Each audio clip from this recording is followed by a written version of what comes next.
May pader bang nakapalibot sa bahay ninyo? If yes, malas ba ito or isa itong good feng shui? Walls around the house are good to anchor the energy sa bahay. However, if ganito ang pader na nakaharang or nakapalibot sa bahay ninyo, malas ito.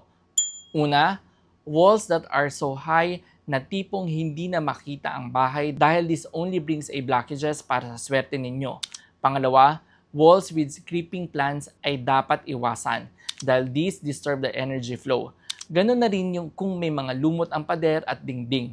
Pangatlo, there should be an ample space between the main door and the outside wall, at least 9 feet para makadaloy ng maayos ang energy.